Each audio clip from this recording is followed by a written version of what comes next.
हमनी के बानी सभी शारदा स्टूडियो में आज सब लोग पूरा टीम बा हमार शारदा स्टूडियो के। हमनी के अभी होली के रिहर्सल करावत तनी अभी मैंने रिया जी गाना बा गावले गीत हो बाकी हमनी के कलाकार नया बड़ी अभी रिहर्सल करावत तनी तो सब देखी जे के हमनी के शारदा स्टूडियो में बैठ के पूरा टीम अपन जितना भी संगीत टीम बा सब कोई बैठ के हमने कैसे रियाज करेनी कैसे रिहर्सल करेनी। हमारे गाउट सिंगर बने आनंद जी आनंद जी नाम है ना यहाँ का मानी कानपुर से यहाँ कभी बनी साथ में नया कलाकार बनी हो कभी रियाज करल जाता प्रैक्टिस करल जाता तो आप सब देखिए बहुत मजा आई बहुत अच्छा लगी हमने काम अच्छा लगा तो आप सब शेयर करी सब्सक्राइब करी चैनल के अलावा का बटन ना व्यास भाई के परिचय दे दी भाई के बारे में हमको बता दो परिचय चलिए हमारे बड़ बड़े के छोट बड़ हो हमरे से हाइट बता तो नहीं की लेकिन हमरे सब हमारी बारे भाई का नाम परी ईश्वर शर्मा न हो ईश्वर कुमार अच्छा ईश्वर कुमार शर्मा पड़ी म्यूजिक डायरेक्टर भाई हम मंजीतो नाम बा इनकर त भाई हमार मुंबई रहले तब हाल ही में आ जाइल बड़े फिर सबसे हम ये अपील करत तानी कि संजीत मधोसी ऑफिशियल जे भी देखता एक बार शेयर सब्सक्राइब और कमेंट जरूर करी आई शारदा स्टूडियो टीम पे तरह सब प्यार दुलार बनले रही आई किशोरवा के तरफ सब जानबे करी ले हर में से अपडेट रहे रहो सबके बीच में त भाई हमार बहुत ही अच्छा म्यूजिक कंपोजिंग करी ले आज एंट्री मारले बाद भइले कि कुछ गान बजान हो जाए कुछ एंटरटेनमेंट कर ली सब ये तरह सब प्यार दुलार बनले हमार भाई कुछ कही है।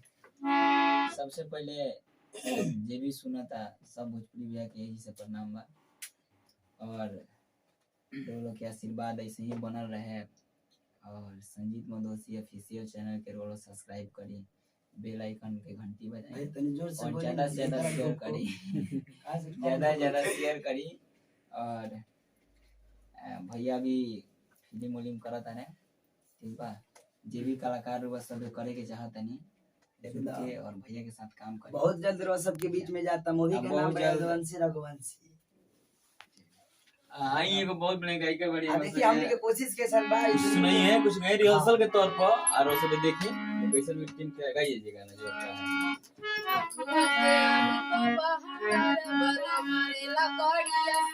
अबुआ के आई बहार बोलो मरे लगड़िया से आजा लागे नहीं जियारा हमार बोलो मरे लगड़िया से आजा लागे नहीं जियारा हमार बोलो मरे लगड़िया से आजा लगड़िया से आजा रे लगड़िया से आजा अरे गड़िया से आजा रे लगड़िया से आजा लगड़िया से आजा रे लगड़िया से आजा लागे नहीं जियारा हमार बोलो मरे लगड़िया से आजा लागे नहीं जियारा हमार बोलो मरे लगड़िया से आजा हंसुआ से कैसे खेलब होलिया मेरा गवा होलिया मेरा गवा होलिया मेरा गवा रंगवा लगाव छुआई जाई अंगवा छुआई जाई अंगवा छुआई जाई अंगवा हंसुआ से कैसे खेलब होलिया मेरा गवा रंगवा लगाव छुआई जाई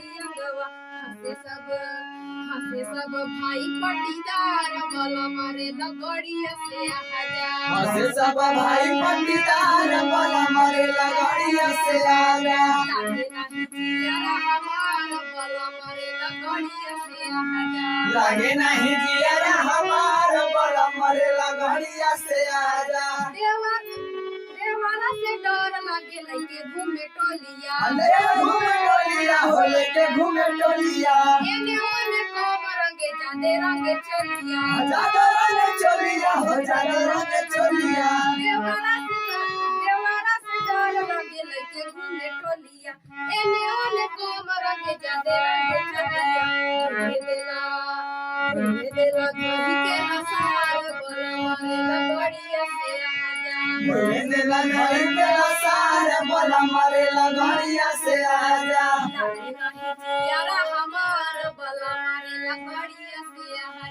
लागे नहीं जियारा हमार बोला मारे लगड़िया से आजा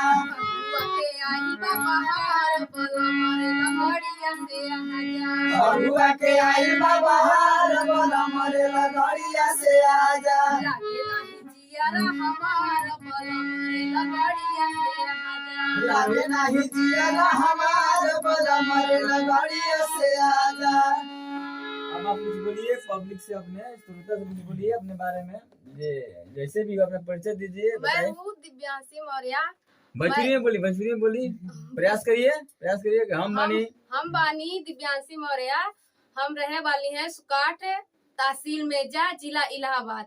हम रउआ के बीच में गावत बानी, जो भी गलती हो उसे क्षमा करने की कृपा करें। अभी तो हम सीख ही रहे हैं, अभी हाल ही में आए हैं। इनका कहे का मतलब अभी हम सीखत नहीं, अभी तुरंत आइल बानी ना। इनका 2-4 दिन हो गए हैं आए हुए। एक वीडियो तो गई ना, जो उसमें बहुत ही ज्यादा गलती हो गई है। ये रोज सब तनी भोजपुरी है कि कम बोले, भारत से बिलोंग करे कि लंदन से बिलोंग करे। अब हम तो भारत से प्रवेश करेंगे, लंदन से ना कम बोले भोजपुरी सीखा तनी तेज रोज सब प्यार दुलार बनते रही। अपन प्यार दुलार हमरा पे दी, आशीर्वाद दी, ताकि हम भी आगे कुछ करके दिखा दे दी कि भोजपुरी में इंग्लिश बोले लगा ना दे दी ना। बाकी सब अगला एपिसोड में फिर हम लोग मिलम सो अगला गाना के साथ, दूसरा भाई के साथ। शायरी कहल चाहत हई। हां कहिए, वाह वाह, बहुत अच्छा, बहुत बढ़िया, कहिए। एगो शायरी कहल चाहत हई। बहुत बढ़िया। जब मैं रूठ जाऊं तो मुझे मना लेना। आराम से, रिलैक्स, कोई दिक्कत नहीं, घबराइए नहीं। जब मैं रूठ जाऊं तो मुझे मना लेना, कुछ न कहना, बस दिल से दिल मिला लेना। क्या बात है, फिर से बोलिए। अच्छा, साफ सुथरा, कोई दिक्कत नहीं, आराम से बोलिए, घबराने की बात नहीं है। जब मैं रूठ जाऊं तो मुझे मना लेना, जब मैं रूठ जाऊं तो मुझे मना लेना, कुछ न कहना, बस दिल से दिल मिला लेना। क्या बात, बहुत बढ़िया है। बाकी फिर से हमने अगला एपिसोड में एगो और बोले दी भैया। क्या बात है, वाह वाह वाह, बोलिए। पता है हमें हम प्यार करना नहीं जानते, पता है हमें हम प्यार करना नहीं जानते, मगर जितना भी